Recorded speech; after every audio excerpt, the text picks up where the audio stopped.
Dari bukti sejarah yang kita lihat sejauh ini, kita bisa menyepakati 3 hal. Pertama, Yesus jelas mati pada penyalipannya. Dia dikubur dalam kubur orang kaya di Yerusalem. Kubur itu yang dijaga ketat oleh prajurit Romawi didapati kosong. Apa yang terjadi?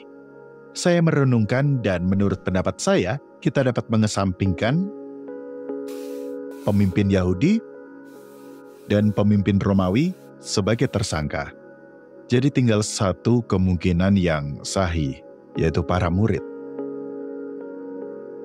Menurut saya kita harus melihat para murid dalam 2 hal utama. Pertama, kesempatan, dan kedua, motif. Kesempatan. Saat kita membaca Injil, pemahaman yang kita dapat tentang para murid dan karakternya tidak membuat kita berpikir mereka dapat menjadi dalang kejahatan dalam semalam. Mencuri mayat Yesus adalah perampokan serius. Bukan itu saja, orang-orang ini, para nelayan, rakyat jelata, ada juga akuntan, dan mereka mengikuti guru yang mengajarkan perdamaian, mematuhi aturan seperti jangan mencuri. Kalaupun mereka punya keahlian untuk melakukannya, bukti menunjukkan bahwa mereka tidak memiliki keberanian untuk itu. Setelah kematian Yesus, para murid digambarkan sebagai kelompok pengikut yang ketakutan, kecewa, dan bersembunyi. Yesus ditangkap karena salah satu dari mereka mengkhianatinya, dan saat penahanan itu terjadi, para murid terserak. Yesus dibiarkan sendirian, ditinggalkan kelompok itu, yang pernah berkata lebih baik mati daripada meninggalkan dia. Saat saudara membaca cerita orang-orang ini adalah sebuah kegilaan jika berpikir satu kelompok yang tidak mempunyai keberanian melakukan misi penyelamatan untuk Yesus ketika dia masih hidup, akan membahayakan nyawa mereka untuk mengambil Yesus yang sudah mati. Bagaimana dengan motif? Awalnya saya bisa memaklumi jika para murid mencuri mayat Yesus lalu mengklaim bahwa dia bangkit dari kematian. Harus kita akui, tak ada yang mau dibilang salah dan sejarah penuh dengan contoh orang berbohong agar bisa maju. Namun kebohongan akan terungkap pada akhirnya. Jika hal kebangkitan berarti bahwa para murid menjadi berkuasa dan berpengaruh, kita akan selalu mempertanyakan apakah mereka mengatakan kebenaran.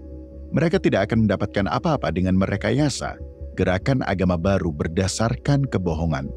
Karena kemungkinan besar, mereka akan menghadapi banyak ejekan, banyak siksaan, dan akhirnya kematian yang mengerikan.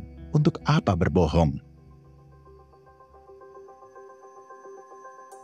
Orang Kristen dibunuh dan dipenjarakan lama setelah hari-hari para rasul, terus sampai waktu Kaisar Konstantinus. Hampir 200 tahun kemudian, berdasarkan yang kita tahu dari cerita tradisi Kristen, beberapa rasul dibunuh karena imannya dalam situasi mengerikan. Mereka menghadapinya dengan keberanian luar biasa.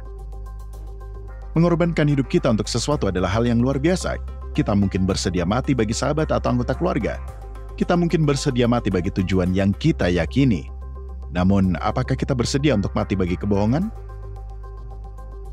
Saat gerakan Kristen dimulai di Yerusalem, pemimpin Yahudi melakukan segala yang dapat dilakukan untuk menghentikannya. Namun yang mereka dapati, semakin mereka menekan, semakin gereja bertumbuh. Seorang rabi tua dan bijaksana mengingatkan rekan-rekannya tentang semua gerakan yang telah mereka lihat datang dan pergi dalam hidup mereka dan menutup dengan berkata, jika gerakan ini adalah rancangan dan buatan manusia, kita tak perlu menantangnya, itu akan surut sendiri. Namun jika ini dari Tuhan, tidak peduli sekuat apapun kita menantangnya, tak ada yang dapat menghentikannya. Orang berusaha menentangnya. Para pemimpin tua dan muda berusaha menghapus kekristenan dari muka bumi. Sekarang kita, 2000 tahun kemudian masih membicarakannya. Mungkin ini bukti terbesar tentang kebangkitan Yesus yang kita miliki.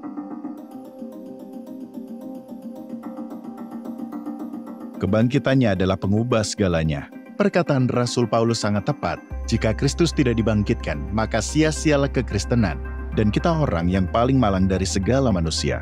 Namun, jika Yesus dibangkitkan dari kematian, saya yakin itu mengubah segalanya.